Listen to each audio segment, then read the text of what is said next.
Today we'll learn how Chernobyl's Reactor 4 was sealed after the April 1986 disaster. How did I end up having vodka with the general who led the operation? And roll the intro.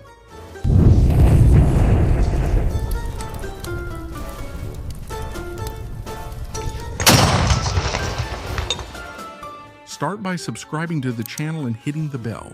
It's important because YouTube then recommends our video to more people and helps the channel grow. Remember our deal. If you like this video, share it with a friend who enjoys military history. Let's go.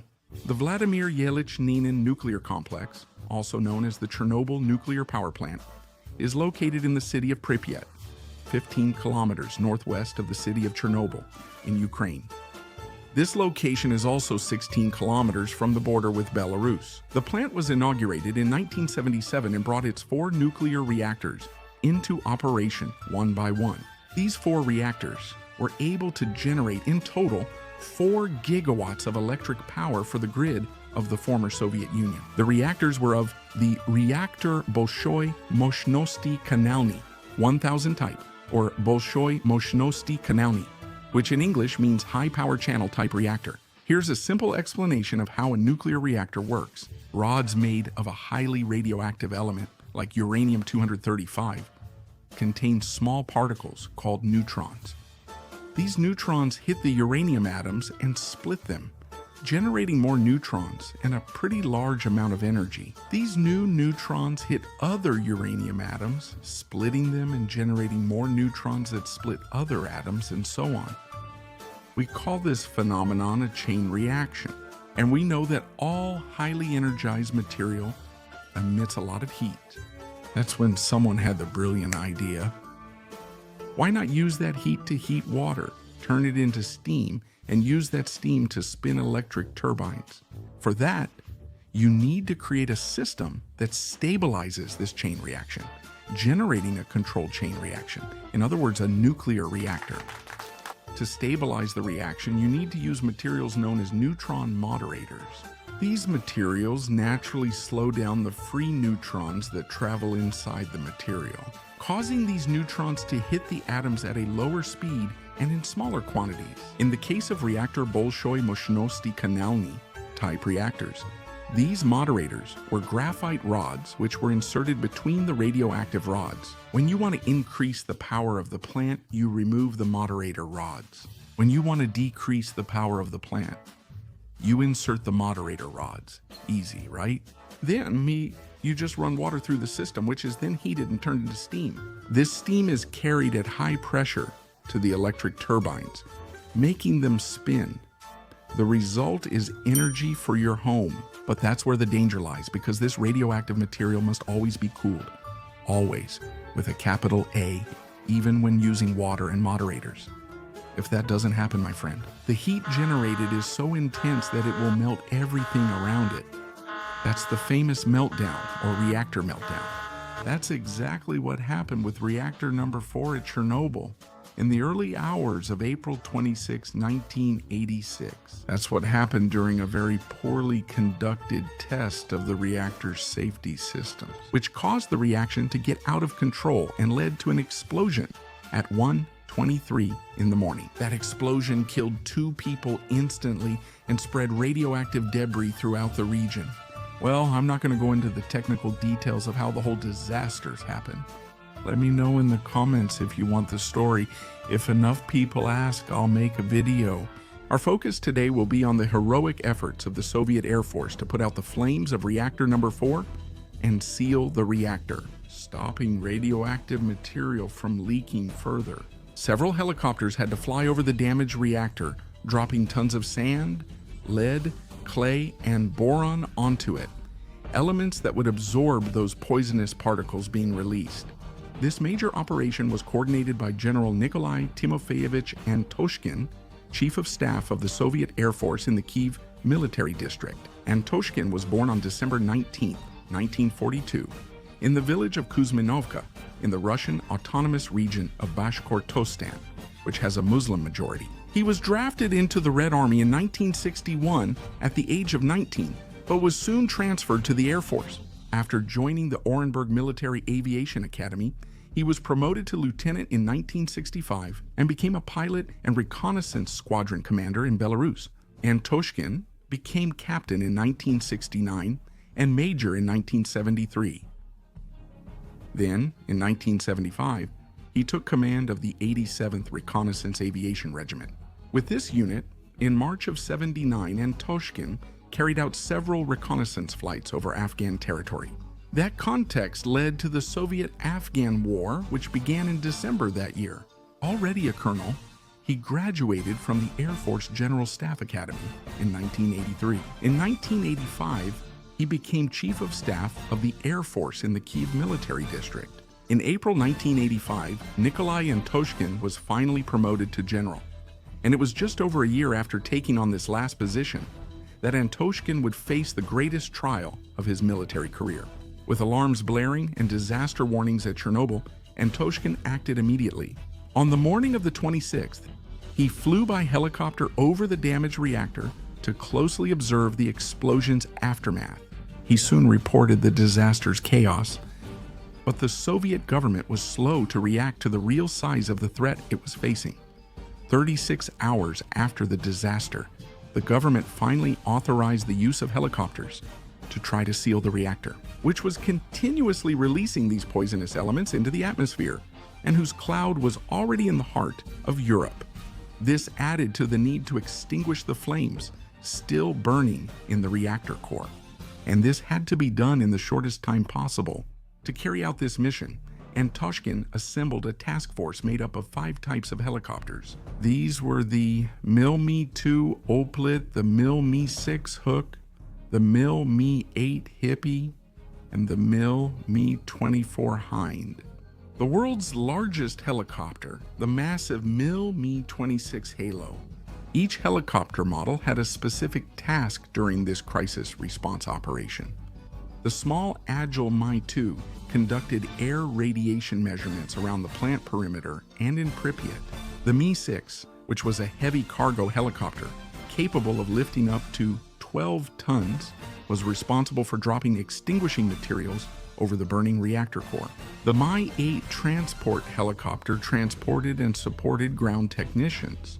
The Mi-24, originally an attack helicopter, was used as a radiological measurement aircraft. Its nose machine gun was replaced with a radiation dosimeter, and the aircraft performed monitoring and designated safe routes for the workers operating on the ground. On the first day of operations over Chernobyl, the pilots carried out 96 missions. That number was doubled from the following day. To shield themselves from radiation, crews used some of the lead meant for the reactor to protect their aircraft, reducing lethality and radiation exposure by about 250%. Tell me, are you enjoying this talk about the Cold War? Do you want more episodes about it? Let me know in the comments what you would like to know. However, the heaviest work in Chernobyl was done by 30,000 Mi-26, the largest helicopters in the world. Besides being the largest helicopter and also having the greatest cargo capacity, the Mi-26 was chosen for these tasks because it was the only model that could withstand the heat coming from the damaged reactor core. It was also the only model equipped with a camera system that could ensure the accuracy of dropping the extinguishing materials inside the reactor. Through this decision, Antoshkin added a lot of efficiency to the process, reducing the number of missions needed to put out the flames. Unlike the Mi-6, the Mi-26 was able to hover over the damaged reactor emitting radiation for a long time. And look how incredible. They achieved a 100% success rate in dropping the sealing materials. Besides precise instruments, this result was due to the heroic efforts of Soviet pilots who did their best to complete the mission and prevent more deaths in the country and continent. After 2 weeks of operations, the flames were finally brought under control and the first sealing layer was also completed. The helicopters continued flying to extend the existing protection. But the biggest disaster in the helicopter effort happened in October 1986, when the Mi-8 flew over the reactor to drop a decontaminating element on the roof of the structure. Reactor number 4 was surrounded by large cranes on the night of the explosion. Those cranes remained there, damaged, posing a great risk to aircraft flying over the site. That was when the Mi-8, hovering slowly as it dropped material onto the roof of the structure, tragically touched the tip of its main rotor blades on one of the cranes, causing the fatal damage that made the aircraft plunge to its destruction. All crew members died. Due to the complete censorship of unpleasant events happening in the country, the rest of the world only became aware of the incident and this video after the fall of the Soviet Union in 1991. Even with the tragic loss of the Mi-8 crew, the operation of the helicopters over the reactor can be considered a great success, as it prevented the continued spread of radioactive elements through the atmosphere. And, as recognition for his efforts in coordinating and commanding the operation, the Committee of the Supreme Soviets awarded General Nikolai Antoshkin with the Golden Star of Hero of the Soviet Union on December 24, 1986. General Antoshkin remained on active duty until 1998, when he was then the combat training commander of the Russian Air Force. After retiring, he became president of the Association of Heroes of the Soviet Union and Russian Federation.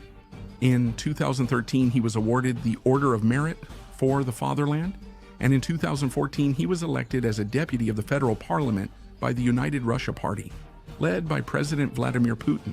And how did I meet General Antoshkin? That's a good story. Few here may know, but I was good friends with Luftwaffe night fighter Ace Major Martin Drevis, who lived in Blumenau. I have great stories about the old man, but I'll share them another day. For today, it's enough to say that it was Martin who invited me to go to Germany with him in 2009, where we attended 2 events. The Ritterkreuztreffen, which was the meeting of the Knight's Cross recipients, and the Fliegertreffen, which was the International Aviators meeting. That year, the Fliegertreffen was held in Friedrichroda, a city in the German state of Thuringia, which was part of the former East Germany, and during the World War II, hosted the development and construction of the Horten HO-2 29 Flying Wing, which will have a video dedicated just to it. The event was held in a large hotel built by the communists in the 1980s, which also had a large hall for holding conferences. And on the night of that event, I have to admit to you that I was amazed by the number of veterans from different countries, not just from World War II, but from other times too. At the Russians' table, there was General Antoshkin, wearing his Golden Star of Hero of the Soviet Union. I'll admit, I didn't know anything about him then, and my attention at the Russians' table was monopolized by an old gentleman, Colonel Ivan Mikhailovich Romanov, who had been a fighter instructor in World War II, and look, a MiG-15 pilot from the Korean War.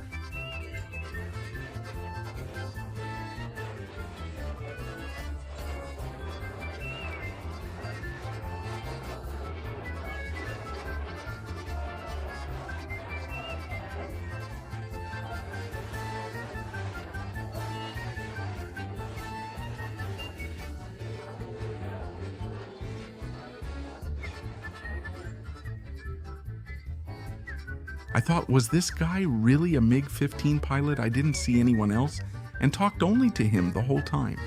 The next year, I returned to Germany with Martin Drevis and my friend Gilberto Zibarth Jr., Drevis's godson and a fellow aviation enthusiast.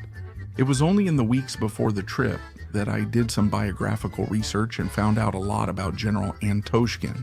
I was anxious to see if I could meet him again, but wouldn't you know it, luck was on our side. At the 2010 Fliegertreffen in Geisenheim, Germany, we met General Antoshkin in the hall and introduced ourselves.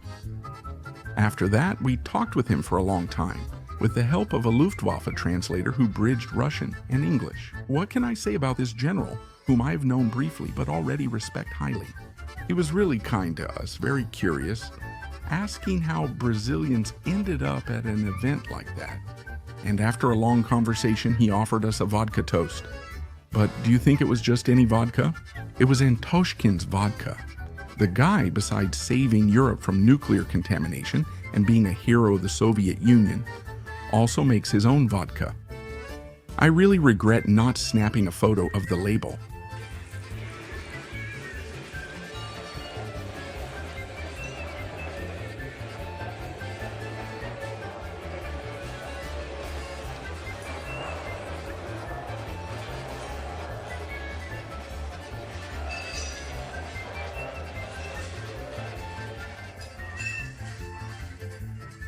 Anyway, it was a toast with the guy who sealed the Chernobyl reactor.